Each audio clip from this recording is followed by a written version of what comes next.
咁啊，今日咧我哋美味回憶咧就專登咧同大家去到回憶一下我哋嗰陣時細個食 cheese， 芝士。我細個咧因為我以為啊咁成日話芝士咁樣，咁我話聽錯咗。係乜嘢咧？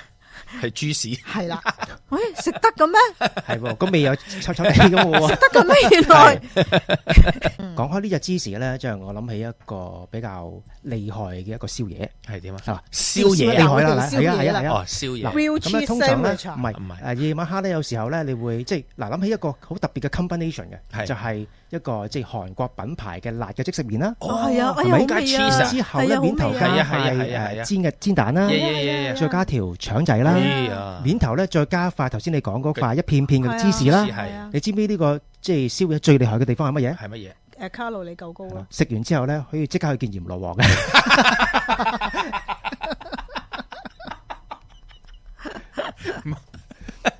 咁犀利係啊！喂，佢個卡路里高到咧，你真係啦！你即食麵本身高啦，你加埋腸仔煎蛋，然之後加埋嗰個芝士，夜晚黑食嘅時候，哇！就唔係嗱，你可以咁樣講嘅。緊要啦，你有條件啊。唔係啊，嗱，因為其實每個人咧都要吸收卡路里嘅，係，只不過唔好過多啫。係可以谷埋晒，一次過喺夜晚黑食。係啦，好簡單啫。日頭嘅時候乜嘢都唔食咁。係啦，好簡單啫。我或者我唔好夜晚食咯，我朝頭早食，下晝食都 OK 嘅。頭先馬丁講咧，佢嗰個即食麵咧，係因為咧，我之前咧好耐之前同朋友咧就去食一個拉麵咧，咁佢都會話要你加唔加 cheese 咁噶嘛。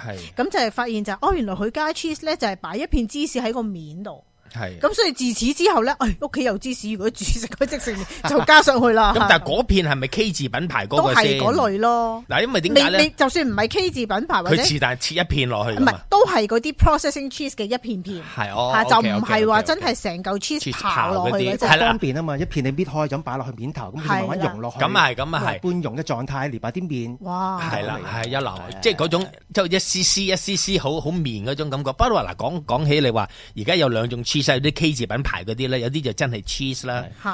咁而家我食慣咗即係普通嗰啲 cheese 咧，即係唔係 K 字品牌之後咧，我覺得如果再食翻去 K 字品牌嗰隻咧，我覺得好似不是味兒啊，唔夠味嘅。記得有個朋友咧，佢即係話俾我聽，佢點樣去食佢個 grilled cheese sandwich 咧？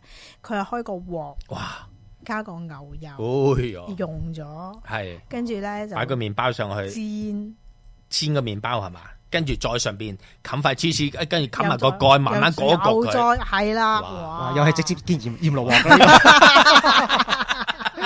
冇，人哋身體好冇事嘅。我話我啫，即係如果你本身三高嗰啲就咩啦，但係即係嗱呢個咧又要醫生啊，唔該你吓。即係如果你咁樣食法嘅話咧，即係要睇睇你自己健康情況。不過老老實實講，間唔中食冇問題嘅。咁你哋有冇啲咩嘅芝士回憶咧？嗱，如果你問我多數愛嚟煮 pasta 多嘅啫，係啊吓。我試過有一次咧，就去朋友屋企，咁個朋友屋企咧入邊有小朋友嘅，咁因為小朋友咧咪有一啲特別嘅芝士俾佢哋食嘅，唔係一條條係一個紅色圓咕碌。我知道係。我初頭第一次唔識嘅就紅色咁得意嘅呢個芝士，咁我咬落，有陣蠟味。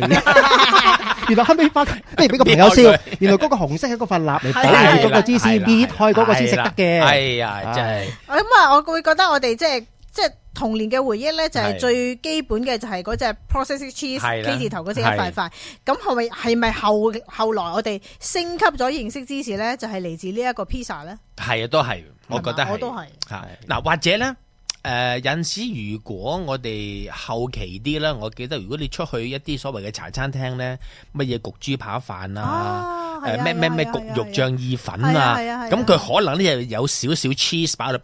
不過咁樣講，佢啲 cheese 我都唔知佢係咪一塊塊嗰啲，唔係，還是佢真係碎嗰啲，碎嗰隻係啦。咁喺嗰陣時就開始慢慢接觸得比較多啲 cheese。但係丸仔咯，有隻嗰啲丸啊。或者腸仔啊，即係嗰啲肉丸嗰啲咩搣波，即係唔係搣波，即係好似魚蛋嗰啲咧，咪咩芝心丸嘅。或者腸仔入邊有啲芝心嘅腸仔，好味啊！係嗰啲好嘢。腸仔入邊有芝士。